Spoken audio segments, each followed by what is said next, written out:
Hello, everybody, and welcome to another episode of The Indie Show, a talk show for and with creative entrepreneurs. I'm your host, Joey Vitale, and with me today is, you guys, I'm so freaking excited, Chris Lema. Chris has spoken about storytelling in a way that made me really change the way that I think about storytelling and the way that I implement it in my business, even after just like a half-hour Q&A session. So, Chris, thank you so much for coming on. It's my pleasure. I'm happy to be here. So, Chris, let's give everybody a background of kind of how you got to where you are and kind of what makes storytelling and storytelling in business something that you're so excited to train others on and speak about and spend so much of your time talking about. Sure. So I have been building software products and selling people software products since 1995. A long time of doing that. And if you spend a lot of time in the software world, I mean, if you spend a lot of time building anything, really, what normally happens, the sequence is first you build it, right? And then you go and you sell it. Right? So the order is build and then sell. And so what happens is normally when you go to sell, you sell what you build. And the moment you go, and I know I'm like, this is earth shattering stuff. People are like, oh my God, thank God that Joey brought this guy on. But here's what happens, right? Is you go to sell what you have, and invariably the first person walks up and says, well, but don't you have this other feature, or don't you have this other color, or don't you have it in another size, or don't you have it for my situation? And you go, no. So what happens? You go back inside, right, and say, build me some more, right? And it just gets the cost of business of building these things, whether it's software or anything else, it just gets bigger and bigger, higher cost. Yeah. Sometimes that prices you out of the market, so now you're selling to a new segment. But either way, the equation seemed flawed, right? So I would watch, and I ended up for a period of years, I coached hundreds of software startups. And every time I watched the dynamic play out the same way, right? They built, then they went to sell, then they dealt with the customer, the real world. And the customer basically just, all you had to do was ask a single question. They'd be like, oh, we got to rebuild the whole product, right? And you're like, well, wouldn't it be better if we just went and found the right customer? So then you get into segmentation of the work. And you're like, well, maybe there's another way, right?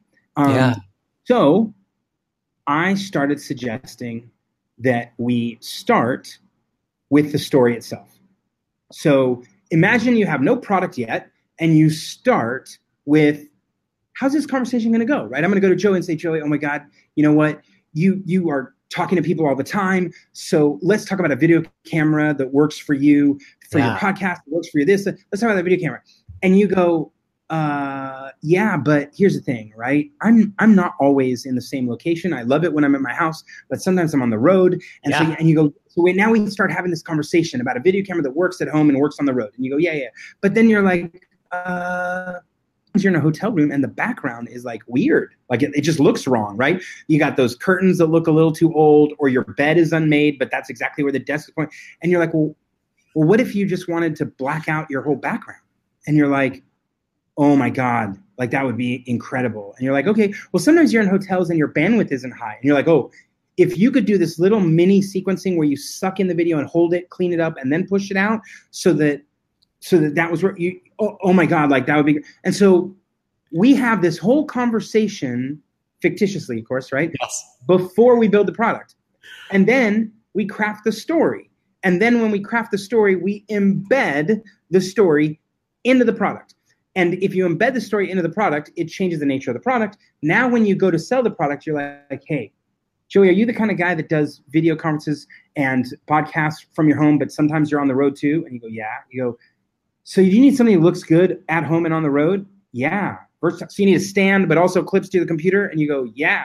Well, and I bet sometimes you're in hotels and you need the background blacked out. You're like, oh my God, yeah. And sometimes you're in places with really bad Wi-Fi, and so you need something that does this pre-processing, and you go, how many can I buy? When can I buy? Take my money now, right? Yes. But that's because we crafted the story first and embedded it into the product. The features became the features they were because of the product. And so we started doing that, right? I started building software companies and building software products that did that.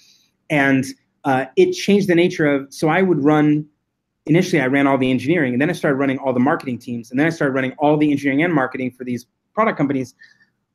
And they're like, I don't understand. How are you a technologist who also tells stories? And you're like, well, because I found that storytelling is the most effective way to sell product. And that's how I came up with a framework for stories and storytelling that you and I have talked about before, right? The framework, what I call crossing the bridge. And then once you discover the framework and you start utilizing it, then you realize anybody can use it. So now, even though I have a day job, in my evenings when I'm coaching other entrepreneurs, right? A lot of times we come back to, you just got to tell the right story. You tell the right story and everything works out. And they're like, yeah, but I don't know how to tell the story. And you go, okay, well, let me introduce you to a framework so that we can get you going and go from there. You know what I mean? Okay, Chris, that was amazing what you just did. But I want to back up real quickly and just hit a couple notes. First of all, if that camera exists, I need to find it, because I've been looking for that thing for like the past year, and your ability to read my mind in like 5 seconds was unbelievable. But also I work a lot with creativepreneurs now, a lot of people who get into business because of a craft or a passion that they have. They don't really come from the startup world, but I used to be an attorney for startups, and that whole concept of minimum viable product has really gained steam in the startup world. And just for anybody who's not familiar with the startup culture, there's this really powerful concept of a minimum viable product. And before you get to that real world, that reality, not just building, and then showing it, but kind of iterating and hearing. And your way of explaining the MVP by telling a story, I think, is such a powerful way of taking the startup-iness out of that phrase and putting it in that plain English for people. So yeah, because we remember long before there was a book and there was an MVP, right? In all my startups, we were doing that. We just called it surviving. Right? Like, oh, make an adjustment, make another adjustment, see if that'll sell, right? And so then they're like, ooh, I just came up with a new phrase for it. And you're like, yeah, so what, right? There's still the practical work of how do I create products differently, right? And this idea of, before you get to that pitch that you talked about, it's a combination of storytelling and, I mean, you know this better than I do, but it sounds like it's a combination of storytelling and conversation having, so that when it comes to that actual pitchy or story, it's they're saying yes to everything you're dropping down. Yeah. I love that. That happens when you know the space, right? So I record tons of video, right? And so I can tell you exactly what you want in a video camera because I know the space, right? Because I've lived through, it's really not so much I'm an expert in the space, it's have I lived through the pains that other people have had, right? And all of your creative entrepreneurs who build things, they often forget the pain they've already lived through. I mean, if you're if you're someone who works with your hands, right? And let's say you're pottery, right? You didn't start as an expert in making pottery stuff, right? You started at the beginning. But what happens is you're good enough, you're talented enough, you produce enough that maybe today you spend a majority of your time making something and putting it out to sell. But that wasn't always your life. There was a point in time when you were a beginner and you were trying to figure out where to find the right tools, right? Yeah. But we often progress through those pieces, and then kind of like a bad childhood, we're like, I don't want to think about it anymore. Right. But that's the key to selling, right? The key to telling the right story. And I'm not a sales guy ever, right? But I don't have any problem with sales because I'm never selling. I'm just telling a story. So I go, hey, you know what? Back when I was doing this was a problem. And they go, yeah. You go, this was a problem. And they're like, yeah. Well, there was this problem too. I don't know if and they're like, yeah. And right then they start thinking, oh my God, if you have something that solves these problems, tell me now. Tell me right now, because I'll buy it all right now, right? And you go, oh yeah, how did I do that, right? I did that because I just walked through pain, right? That's all I did. I just walked through pain. And what happens when you walk through pain is that people give you their trust as a proxy. They say, well, I was going to have to tell you my whole story, my whole background, everything I've gone through, but just hearing those 3 pain points you went through tells me that you get me and you know me. And so now I can place my trust in you as a proxy for me. And so now just tell me if you have an answer, right? If I showed up to you with that special video camera, Yeah. you'd be like, dude, you've been in the pain. You got it. If you have that camera, just give me the link and I'll buy it, right? There's no selling. We're done. And all I didn't tell you about all these fancy features. I just said, do you have this problem? Do you have this problem? Do you have this problem? Wouldn't it be nice if you didn't have those problems anymore, right? Yeah. But we try and hide from our past. We try and cover up the pain. We try and not relive it when in fact, it can be some of the biggest source of connection with people.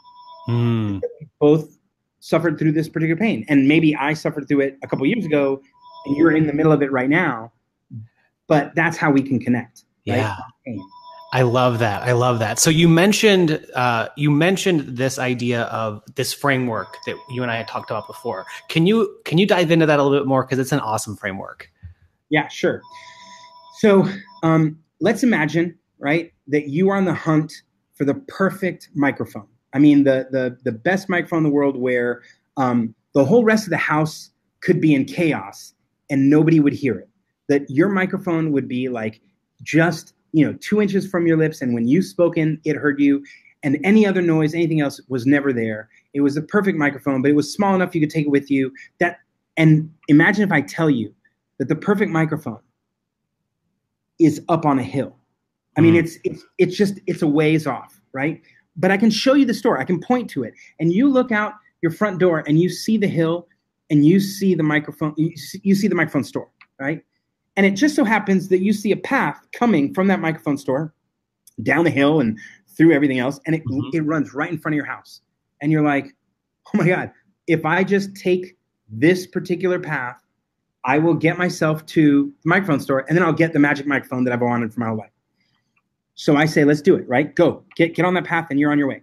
Yeah. So you start walking down the path and you come up to a super big river.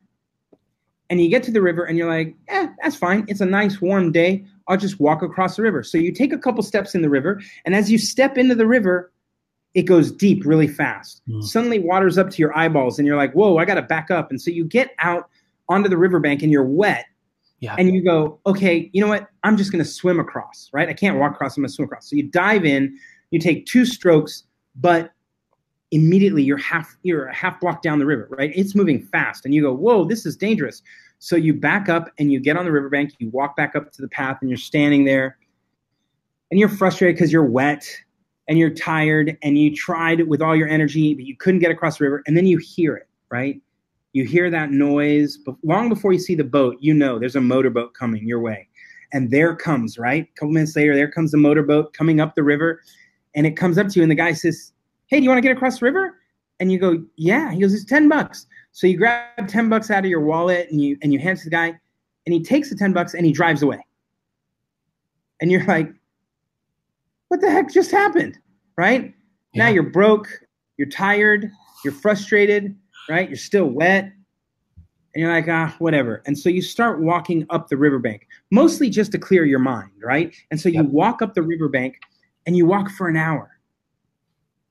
And right there, you look up after an hour of walking, and there's a bridge. And you go and you step on the bridge, and you kind of jump a little up and down, make sure it's a legit bridge, and and you walk across the bridge. And then you walk with a little more haste downriver back to the path. Takes you just a little under an hour, but you get there. And right before you're going to turn on the path to head back up the hill to get the magic microphone, you look back, and across the river on the other side is a group of people. And they look hot, and they look wet, and they look bothered, and they look broke. A couple of them are looking at their empty wallets. And you say, hey, I'm not better than you. I'm not smarter than you. But if you're trying to cross this river and you walk upriver an hour, I just found the bridge. So if you want to cross the bridge there, and I don't know if you're heading up this path to the microphone store, but if you want to do that, I'll wait here and you can come back and then we'll get together and we'll go up the path. That is the storytelling framework. And you go, wait, that wasn't a framework. That was a story. How can you say the story was a storytelling framework? Well, in the story is every part of the framework we need. Okay. When we start telling our story, the first thing we do is we articulate the destination. We talked a little about that special microphone in the microphone store. A lot of times we're talking about like, you need my special product, and you're like, you don't even know where they're trying to go. So you want to connect with, hey, are you trying to find a really awesome microphone? Because I know where the store is. So the first thing you need to do is be clear on the destination. The second thing you need, because there's a lot of ways to get to somewhere, is the strategy or the path to the destination. And we found that path right in front of your house. It went all the way up and right to the hill. And you go, this is the path I'm choosing. Doesn't mean there aren't other paths, but this is the particular strategy that you've chosen, right? So when we're talking to someone, we want to understand the destination, and we want to understand the strategy or path they're taking. As we qualify that, you'll notice that we went then to the 3 pains, right? We tried to walk across the river, it didn't work. We tried to swim across the river, it didn't work. We tried to buy our way across the river, it didn't work. 3 pain points where we can validate, I've been where you've been. I have that pain. Do you have that pain? We focus on pain because it's the source of connection. It's the source of where people can trust us with a proxy. Like, hey, if you get me, then I'm willing to listen, right? Yeah. And once we do that, once they connect and trust, they're willing to do something they normally wouldn't do. We're asking them to walk an hour upriver to get to a bridge. Normal people who walk on a path and see water, when you say, hey, go that way in an opposite direction for an hour, they go, I'm not wasting my time. But because we told them the 3 pains, and because they connected and said, yeah, then they're willing to do something different than they normally would do. That means they're willing to buy something, they're willing to choose something, they're willing to try something they normally wouldn't. They go up an hour, and that's when we produce the product, the bridge, right? Our product is the product that sits as a way to get them to something else. People rarely buy the product for the sake of the product, right? If we only bought the product for the sake of the product, we'd only buy super cool things. We would never buy luggage, right? But we buy luggage because luggage allows us to do something else, right? There is a greater destination. There's a greater strategy. And so that's why we start with it. It's why we end with it. But we're selling the bridge. We're selling, here's something that fits once you understand that, yes, you have these pains. Yes, you want to try something else. So we sell the bridge, but we add one more component. And that is the community part, which says, hey, first of all, I'm not better or smarter than you, but if you go cross that bridge and you're trying to get to a destination, you're trying to use this path to get there, I'll stay here and wait for you, and we can go together. Because fundamentally, beyond buying the product, people want to be part of something, part of a community, part of a connection. And so we offer, every time we offer the bridge, we also offer the community with it, right? And so once you do it, right, once you understand the framework, once you remember the story, then you can craft any marketing piece for anything you're trying to pitch, any talk you're trying to give, any product you're trying to sell. The framework works the same all the time. That's amazing. That's amazing. So shout out to Two Rooster Artistry, Cindy Scott. Chris, you would love what Two Rooster does. She's a painter that goes to events like a wedding, and she live paints the wedding. And she figures out who the special people are at the event. And then she paints most of like the background kind of during the event. And then you just kind of see her sloughing away and like perfecting it over time. But she captures all of the little moments in one painting, and she's there. And Cindy's amazing. Chris, would you be up for the challenge of applying that method to something like that service of live event painting? Sure. It's easy. Okay, right? great. So you go, okay, here's the reality, right? Have you ever paid for really expensive photographs, put them in a very special album, and then they sat on a shelf forever? Anyone ever done that, right? And you're like, yes, pretty much every single person ever who's ever paid for photography, right? You're like, so let me tell you the pain, right? The pain is I spent thousands on, in fact, at my wedding, right? I hired one of the top 5 wedding photographers in the world at that time, right? So he would only do 12 weddings a year, right? 1 a month. And he did 6 of them out of the country. They had to be destination weddings. I, of course, was getting married in Monterey in California, Northern California. And I was one of the US ones. And so I asked him to be my wedding photographer 16 months in advance. right? I didn't have anything else planned except I need this photographer to be at my wedding. We paid him more than we paid our caterer, right? I just want to explain context, right? I spent more money on the photographer than on the caterer. His photos were incredible, right? Mm-hmm. Everything about it was amazing. Those photographs, we got DVDs, we got them printed, we got them in binders. We have one up hanging on our wall. But let me be honest, right? Other than that one photo that we put on the wall, we didn't want to put a lot of others on, right? First of all, because it looks a little weird if you come into someone's house and you're like, here's 472 photos of their wedding. Because they're like, excuse me, like, hello, do you have no other family? Are you orphans? Like, do you have no friends? Like, do you have no life? Like, no, our whole life was just this one event, right? You're like, no, you can't do that. So we only put one to look normal, right? But you're like, but what about all those other photos? Well, we have them, right? In beautiful leather binders, right? We went and bought fancy binders, right? Because after you spent thousands and thousands of dollars on the photographer, what's a couple $100 on a binder, right? So it's all in there and it's on our shelf. In the 15 years we've been married, right? Or 14 years, sorry. 14 years we've been married, right? Nobody else has gone through the binder. Yeah. Right? Yeah. So can you imagine how much money I spent to stick on a shelf? Right.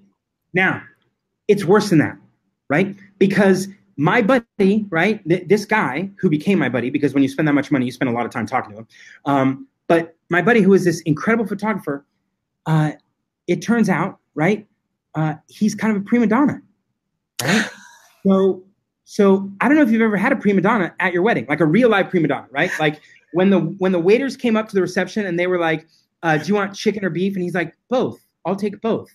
And do you also have fish? And you're like, who are you? And he's like, I'm the guy that you spend more money on than on the catering, right? Yeah. So just go get me whatever I want. So there was prima donna, there was high maintenance on every front, right? So either I have to spend time doing it or I have to get someone else to do it. So there was a lot of drama, right? Supporting, he came with a crew, right? So there was multiple people and they're holding things, whatever.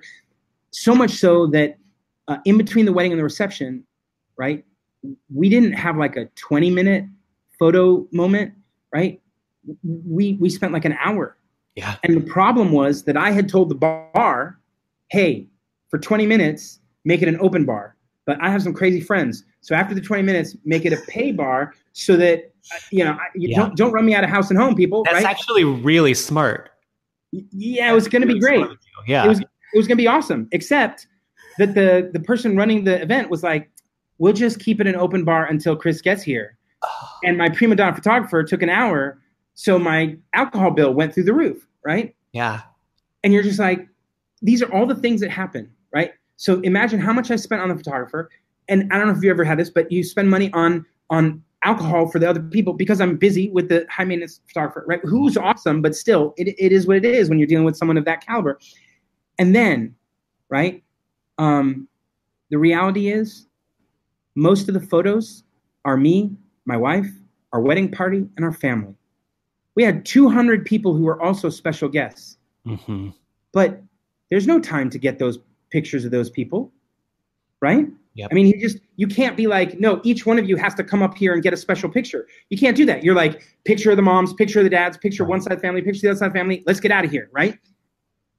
So there's no special people. Now, I don't know if you have ever been to Paris and if you've ever been to the Louvre, but one of my favorite pieces of art, right, at the Louvre is called The Wedding at Cana. Now, it turns out that most of us these days, when we watch, and Wedding at Cana, by the way, is like 14 feet across, like 18 feet across. It's a massive painting. It covers the whole wall. It's right across from where the Mona Lisa is, opposite wall, right?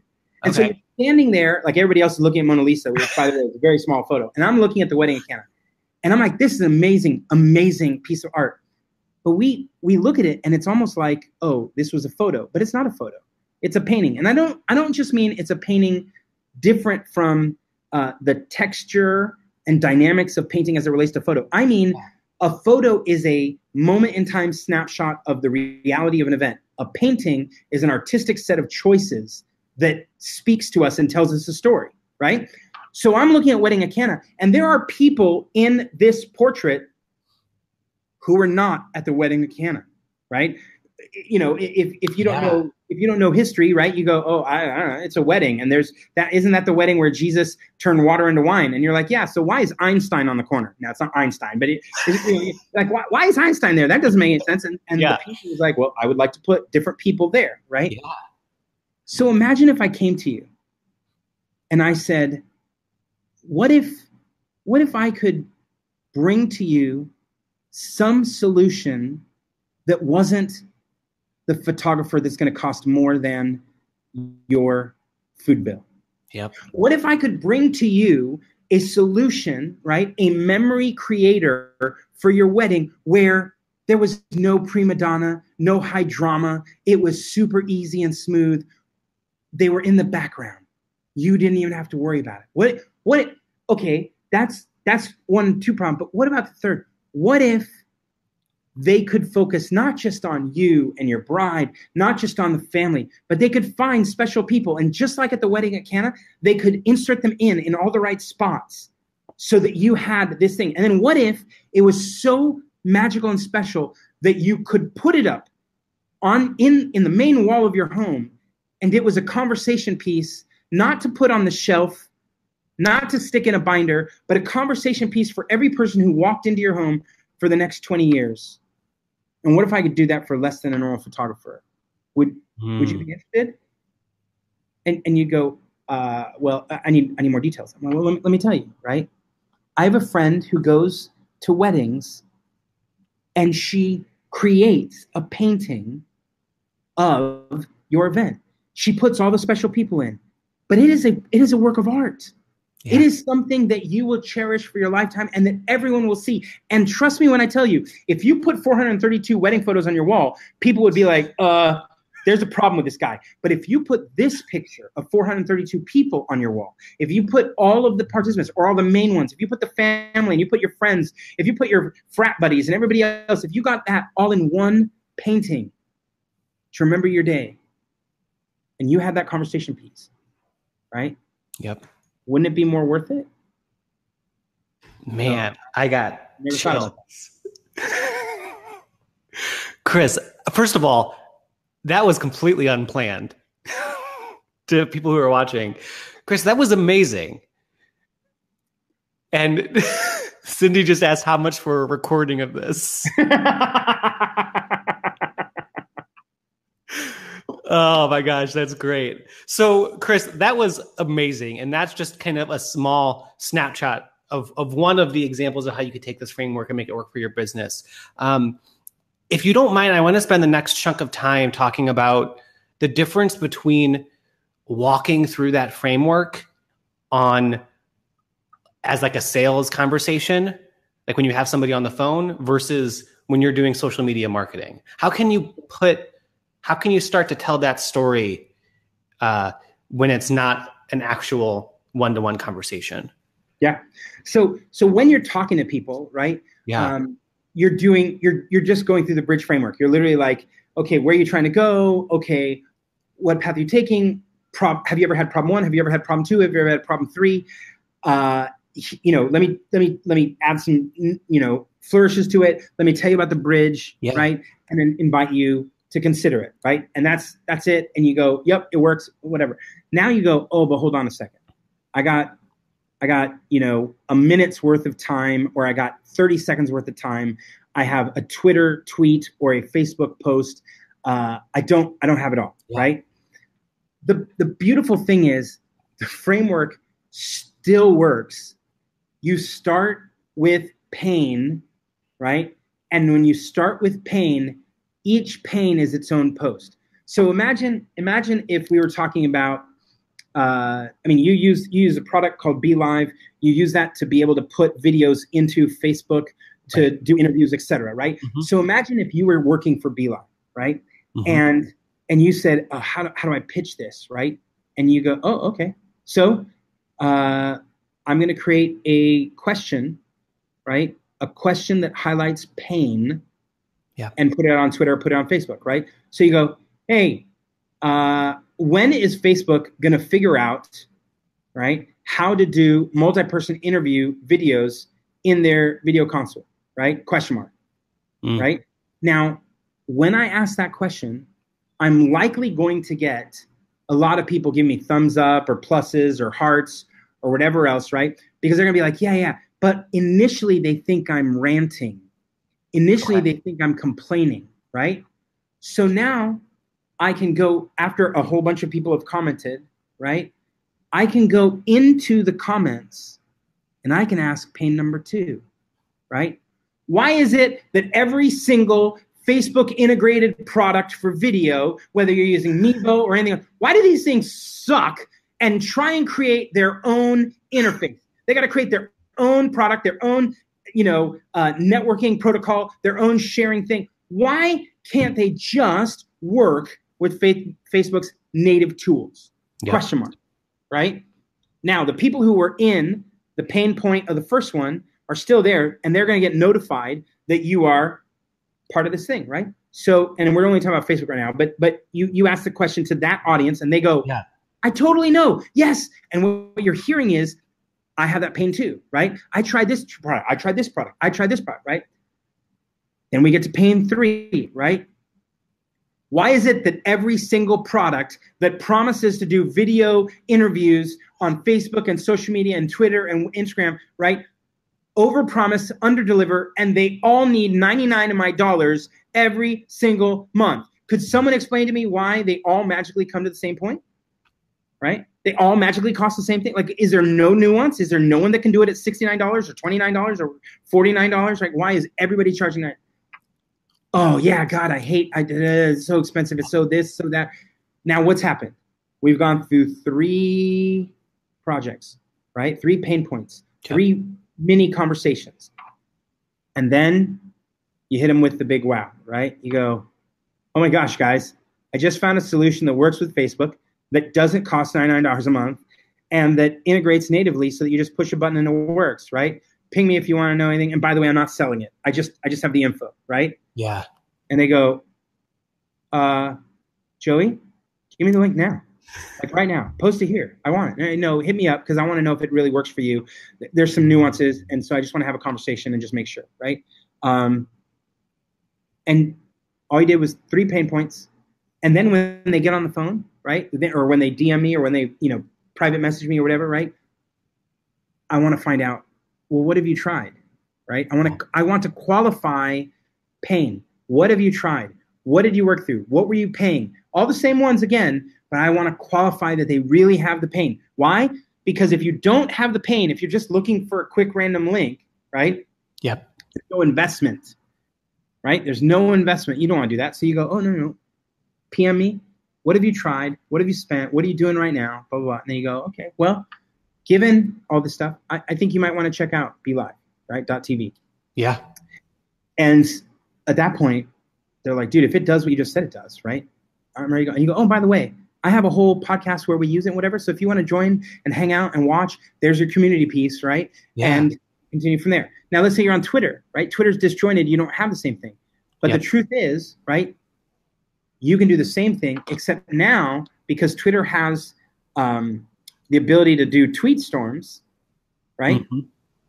You can tell 3 pain stories even better, right? So let's say that we were talking about using Etsy, right? Yeah. And so you're like, okay, I want to pitch people on using Etsy, and so if I'm the VP of marketing or whatever, and I want to tell these natural stories about whatever, and I go on Twitter, I don't go pitching Etsy, right? I go talk about pain. So go, oh my God, you will not believe, you guys, Twitter, my friends, let me explain to you. You will not believe how bad I heard the story I just heard, right? Let me tell you about Susan. Susan has an online store, right? Shopify, it's her own store, it's her own thing, own domain site, everything that you're supposed to have, except Susan was told it was $29 a month. And then her developer added 5 different add-ons, now it was $200 a month. But she said, you got to pay it. You got to pay it because this is how the store stuff works. Then her Shopify developer charged her, right, for building the theme, which was like $5,000, right? And that was okay because she thought she was getting this unique custom theme. Guess what Susan just found out? She just found 10 other stores using her same theme. Yeah. She got totally ripped off, right? She spent all this money and nobody has helped her with traffic. Right now, the total number of people that have come to Susan's store is 0 in 4 months and having paid $7,000 total dollars. Yeah. That's tweet store number 1. It's just pain. There is no upside. There's no pitch. There's no whatever. And what people do is they respond to it. They're like, oh my God, let me tell you my crazy story. Oh my God, right? And so people are interacting, right? And they're responding. And you'll see all of a sudden you have 100, 200, 300 tweets that are in reaction to this crazy story. Then, whether you wait an hour or a day, you go back, do the same thing again with Bill's story or Frank's story or Samantha's story. And you tell 3 pain stories, different pain stories. And then if I were Etsy, right, I come back and I go, guys, if you've been struggling with building an online store, if you've been told that you have to build a full-on big system and have all these integrations and all this stuff, can I just tell you, right? We have more than 2 million people who run stores really simply, really cleanly, where the focus is the product. Yeah. If you're building really great product, right, just hit me up and I'll get you onto the Etsy platform. Well, and join, right, again to the community part, join more than 2 million people who are talking about it. I'll get you into our private Facebook group where you can talk with other store vendors that are using Etsy successfully, right? Join my special $1 million club, right? People who made $1 million or more on Etsy in the last year, right? Join this Facebook group, click here, right? I'll be selling Etsy stores all day long. Yeah. Well, and what I love about that is that it applies to anything that is solving a pain point. And a lot of people who follow me know that I'm actually pretty anti-Etsy. So that whole framework can go if you're trying to get people to get off of Etsy and onto another platform. So I was being super generous because I built an entire product line for managed WooCommerce, which is hosting plus WooCommerce, so you can be off Etsy. So I am not an Etsy guy, but I was trying to not show my horns. I love it. I was like, if you're using Etsy, here's a pitch for Etsy, right? But the truth is, I can pitch for Etsy, or I can pitch against Etsy any day of the week, right? Yeah. Well, that was awesome. So I missed place where I was going there for a second, but I love how you can raise these pain points, whether it's on one conversation or on social media. One of the things that I just wanted to highlight about what you're saying, Chris, that I'm really loving is that a lot of people say if you want to sell, you have to highlight the pain point, agitate the pain point. And there's a focus on pain, but only to the extent that you want to help them solve the problem.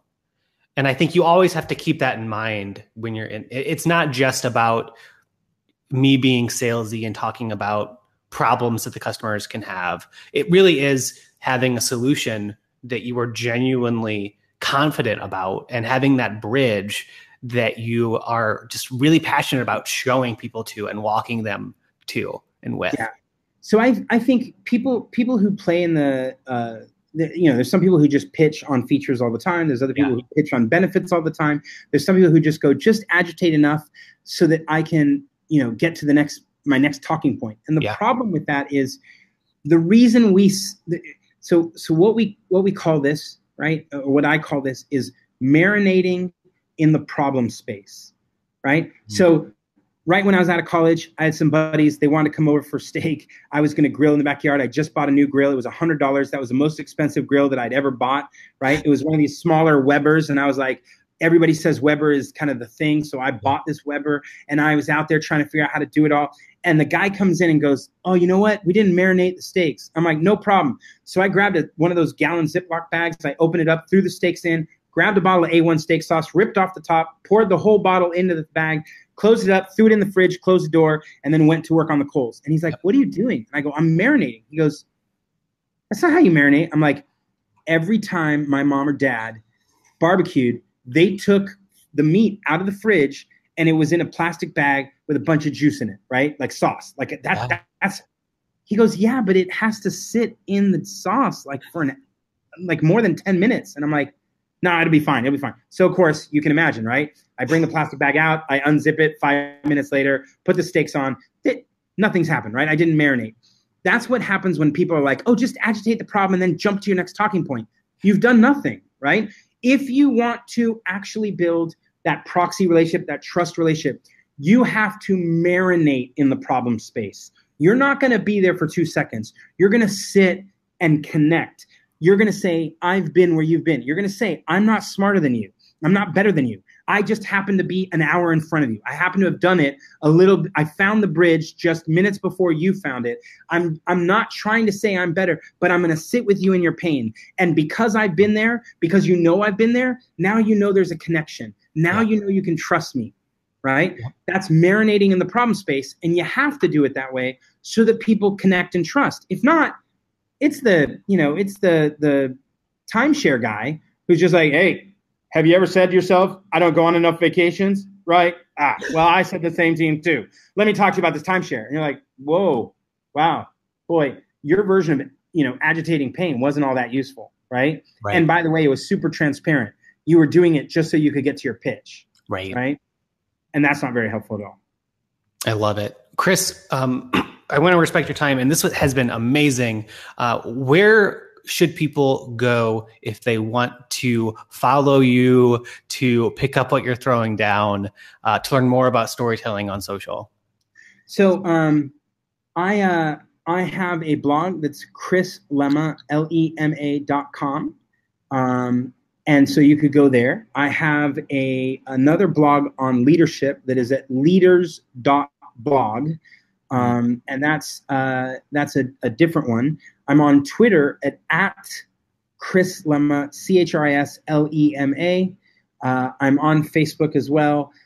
But maybe if you really want to know more about storytelling, I have 2 courses on public speaking and storytelling that are at courses.chrislema.com, right? So if you go to courses.chrislema.com, there are 2 courses there. One is on sticky teaching, which is how to give a message that people remember a year later. And it's a lot about how to shape and craft the actual piece. The other is Storyteller's Cafe, which is, it's like 42 lessons, right? So it's stuff to do before you speak, stuff to do, while you're writing the talk, and stuff to do when you're presenting, right? So I love that. They're all super short, right? Couple minutes each lesson. So you're not like overwhelmed, but it just covers all the bases. So that's at courses.chrislema.com. Awesome. Oh, and Chris, I have to ask, if people want to pick your brain, where can they go? Yeah, totally. So if you were to go to chrislema.com, you'll see a big banner at the bottom. But you can also go to Clarity. The link at the bottom will take you to the same place. It's Clarity, CLARITY.FM, clarity.fm/Chris Lema.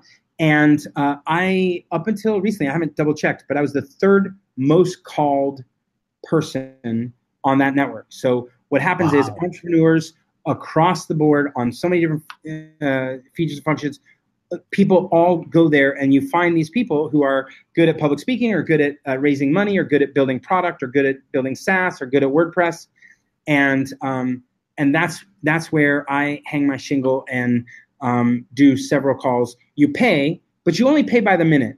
And my job on those calls is not to tell any stories. My job is to get to the heart of the issue, give them an answer, and get off.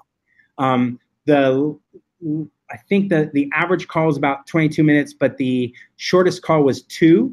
The guy called up and said, I want to know what product, what plugin for WordPress will do this. And I went, the URL is this. Here's how you can find it. Good luck. And I hung up. And he was like, I felt bad. Like, that was too short. Like, I had to give you more money. Like, no, that's the whole point, right? You can always come back and call again. But yeah, I'm on clarity.fm. I love that. Well, Chris Lema, everybody, follow him everywhere.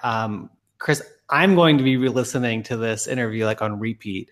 There's just so much to unpack, and I'm so excited for this relationship, both between you and us, but also with you and our followers. We're going to be sharing this in the group, and so hopefully we'll get some more traction and some more comments later on in the week. I will be manning the comments, and Chris, if you don't mind, I'll invite you into our group so that you can also see any interaction that's happening there. Yeah. All right, you guys. And what I'll do, I never think about pimping my stuff, right? So this isn't, Yeah. it's just not normally the way I do it. But Yeah. I will go create a coupon code for indie that I'll get to you, Joey, and then you can share with your folks. Okay, so great. that courses can be cheaper than they normally are.